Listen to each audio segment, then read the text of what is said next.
We came down to Arundel last year, read at the Vic, and we were overwhelmed by the power and the passion of the creative arts that poured itself into, whether it be poem or play or whatever.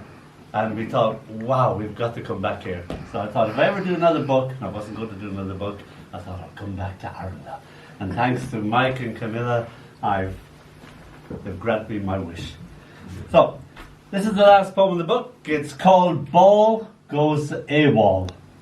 And I don't know why time brings Alexa bring this memory back to me. It's a totally insignificant moment where I'm playing handball against my uncle's cottage wall in Cork.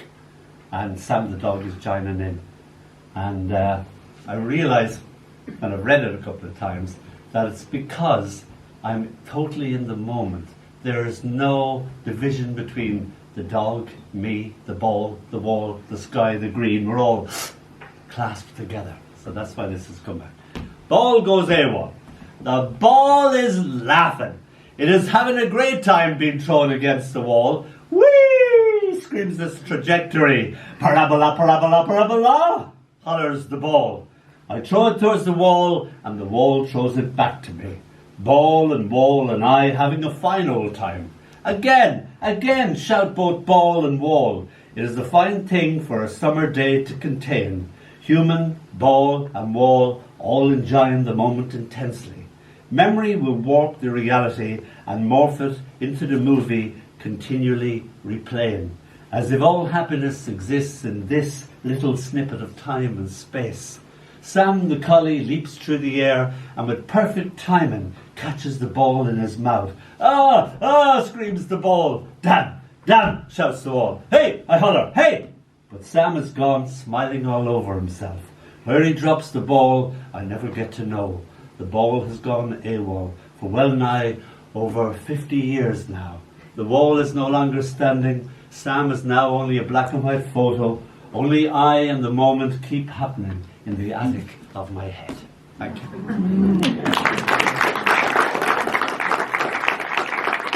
And this is my little girl. I didn't write poetry when I had a little girl.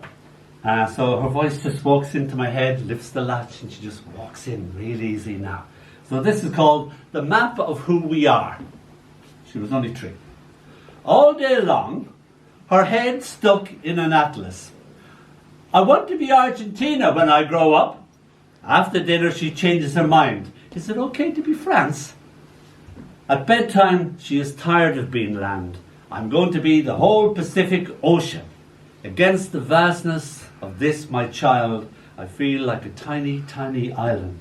I fall asleep by this little girl, our dreams totally off the map.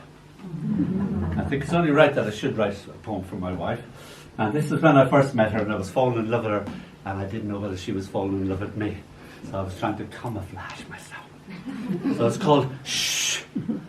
Like a tree hiding in a forest, like a leaf hiding on a tree, like a river hiding in an ocean, like a wave hiding in a sea. I see you see through me and my carefully camouflaged love. She had me at the first look. I was sitting in somebody's library, and it was, Scandinavian wood. It was gorgeous, book-lined. So regeneration came about, and Doctor Who was busy regenerating on the telly, so I thought this would happen. The chair I sat in like a burnished throne, transforming itself back into what once it was, a tree standing in a forest as the world wakes up. A table too morphs into its former state, the floor uprooting itself to stand with its fellows, books shedding their words, becoming leaves on these trees. My library now a forest, I at one with the trees. And this is the title of the book, The Fox, the Whale and the Wardrobe. My sister was killed in a very stupid bus crash. A drunk driver crashed into the back of a stationary bus. I was 9, she was 18. My world just went away. The world abandoned me. I ran back so deep inside myself I couldn't find a way out. So I used to try to escape her death all the time. And Jared Manley Hopkins, when he's a little fella, his nickname was Skin. and he used to climb to the top of the highest tree and frighten everyone to death. I used to do that, and my grief made me invisible. I would be in a bay window reading a book, and my aunt would come and go, Dónall, Dónall, where is that boy? And she'd be 6 inches away from me, and she wouldn't see me. Or I'd be out with the milk churns, there'd be a milk churn, me and a milk churn, and my uncle would come out, Dónall, where are you, boy? So, grief makes you invisible. The other place I used to hide out is in my auntie's wardrobe. It's called the Fox, the Whale, and the Wardrobe. I hide from the world. I hide from your death. Hide in my auntie's wardrobe. Gather the darkness about me. Dissolve into the nothingness I have become. No one knows where I am. No one knows who I am. Not even me. My auntie's foxstole's greedy eyes, alive with death. Oh, little boy, you join us in this dark. My auntie's whalebone corset, smelling evilly of pink plastic, in its white bone escaping, poking me in the ribs. Welcome me to their land of the dead. Whale and fox show me their dreams, the seas and forests of their lives lived in the long ago. My sister's death haunts me. All through the ages I have become. Here now in Porto, high above the Douro, I finally write out the sorrow of my life. I still hiding in a wardrobe in deepest, darkest Cork. Or up above in the tallest tree I can find. The land like a map spread out before me. The fox and the whale join me in my darkness, more frightening than theirs. The seconds fading into nothingness. The moments rusted into place. Now, somewhere in the future I could never have imagined, I return to the ruined cottage, trees piercing the roof's heart, invading the room of where I'd been. The old wardrobe still standing, the clothes of the dead, auntie's son the best, uncle's smartest suit, rotten now, eaten by time. Oh, little boy, you've come back, the foxstole whispers in my ear. One eye missing, the corset nothing now but a bone. And I cry for the death of summer, I cry for the death of them all. The fox and the whale join them in the darkness they could not have ever imagined. The little boy could never have imagined the man I have become. I come to comfort the 9-year-old I was, this 67-year-old self, trying to make amends for all the pain he had to endure, crying to a heaven not willing to hear him. His tears, my tears, I gather the darkness about me. Thank you. And I first read this poem actually down here last year. I was just after writing it. It's called Coming Back to the World. She grizzles down the stairs, each step a sob. I fell in asleep, she announces angrily. Oh, that's good, I tell her. It's not good. She chokes back the tears. I missed the world. Well, I smile, trying my best to placate her. When you fell asleep, I say. Yes, she cries. The world fell asleep too. So I didn't miss anything? I comfort her. Not a thing, I assure her. Good, she sniffles. I hate to miss anything the world does. And when she was a little baby, Janice will attest that I sing all around the house. Spike won't like this, because she'll also attest that I sing very badly, but I can't. I sing for the joy of it. So I used to sing all old jazz standards to her, and there came a time, of course, when she grew up and she could sing back to me as a 3-year-old. So this is called Comes a Mousy. And Mike, do you know Comes Love? No. 1939 standard? Right, so it goes like this. Comes a headache, you can lose it in a day. Comes a toothache, see the dentist right away. Comes love, nothing can be done. She wiggles her fingers, she wriggles her toes, tries to mouth the words. She gurgles in her cot, waves her head about, hits her mobile toys. I sing her old jazz standards from the first day of her life. From tiny tot to the toddler of now, she can join in and sing with relish and delight, and demand of daddy, sing me mousy, sing me mousy.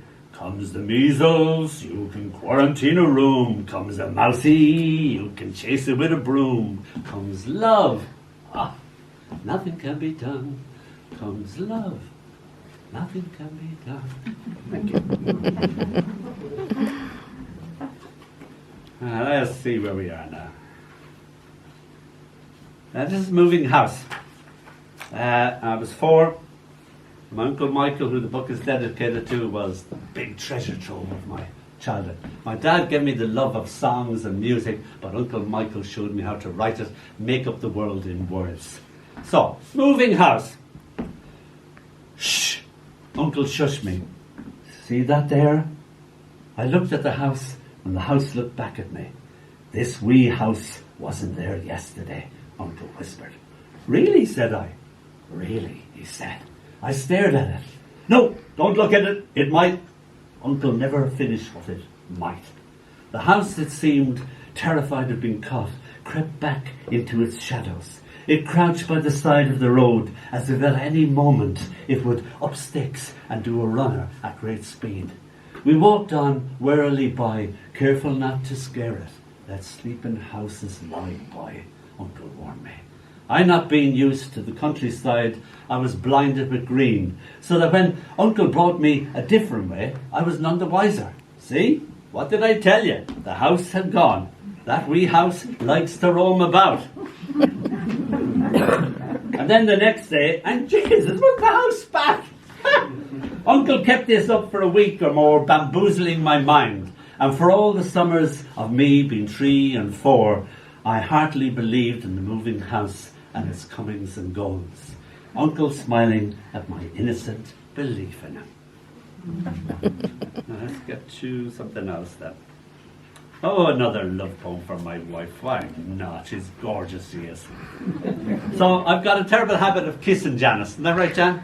Yes, yes. I kiss her non-stop. I kiss her everywhere, don't I, Janice? Oh, yes. Yes, yes. All over. So this is called all the kisses in all the world. She has to walk smack into mine. I kissed you in Islip and Liss, then once again in Swaitling, Shipton and Pershore. Wherever I kissed you, I only ever wanted to kiss you more. I kissed you in Amberley and Arundel. Once I kissed you in Swale and Sway. I kissed you all over in many various places that I cannot remember today. I only remember the kisses scattered all over England, refusing to fade away. It can't be helped. If you've got a lovely wife, you just have to kiss her. This is my little girl again. It's called Shortcuts. I can count to 7, she announces proudly. Wow, I'm amazed, as she couldn't count up to 3 just the other day. Okay, I said, suck it to me. 7, she declares. Right. Oh, and I finished all of the book. Wow, I wow again, seeing as she couldn't as yet read a single sentence. Yes, she confirms, I've read all the full stops. And this is for a friend of mine who died a horrible death, but she was a very brave lady. It's called I Am Amazon. Topless bather, one tan proud breast, the other white scar. Unashamed of her solitary breast, I am Amazon, she proclaims. The next year the other breast is lost, she bares her chest to all. Topless, breastless, she smiles at being alive. I offer myself to the sun and the semblance of woman. I spit in the cancer's face, dressed now only in birdsong, caressed by sun. And I was Ireland's first poet in residence in a secondary school in Bray, in Ballywalter. And at one stage, James Joyce lived there too. So times come together and the marriage is me and Jimmy. And thus the whirligig of time. Bray Head rises out of the mist. The year 1890 comes back into being. The past, they say, is gone, has gone forever. It is yet again the beginning of spring, Joyce's birthday. Young Jimmy is always playing somewhere down below. This once his, now my seaside town. Waves throw themselves over the seawall as if they would invade both past and present. Spume set flying over the top of the houses, water washing into halls. The Joyce children acting out their play, their very own Garden of Eden. Jimmy shining in the role of Satan, with much energetic, exaggerated wiggling upon his little belly, his snake-like body fashioned from a rolled-up towel. Dante, too, transformed from Mrs. George into the Carconian drawl of, "Dante! Ring out your great bells in victory," Jimmy yells at a passing rainbow. Being bitten by an Irish setter on the esplanade. Playing football with Bill O'Connell's best hat, the usual jumpers for goalposts, and whatever the hatter puts it back together with, so that it once more resumes being a hat, makes it attractive to bees. And begob, but there's a swarm dancing about Billy's head on the picnic, probably where I am sitting this very minute. Sure, the bees are only having their tea. Daddy Joyce smirks at young Jimmy Joyce. And I, Ireland's first poet in residence in a secondary school, see all this happening still, stretched out here on the cold hillside. The past, they say, never really goes away. It just goes on living in the head of whoever owns the present now. I, the poet in residence at the time, a seagull flies by me at eye level, gives me a wink. "Ah, how are you? Nice morning, isn't it? How are you doing for time, love?" You've had it. I have one last poem because it gets me off. I can't find it now. It's the molecule poem, lovey. My molecules are revolting. And you know, Mr. Whitman once said to me, "I am large, I contain multitudes." When you die, the universe asks, "Can I have my molecules back?" Ah, the big bang of death. Sure, thanks for the loan. Wonder what we will be next, one molecule last of another molecule. Who knows? The more articulate molecule answers. That's the beauty of it. The other molecule sniggers. This present formation has not been, shall I say, the most interesting. I wait for the molecules to shut up so I can get on with my life. For the moment, they are stuck with me, though they don't care for it. Talk in molecules and a demand in universe. That's all I know.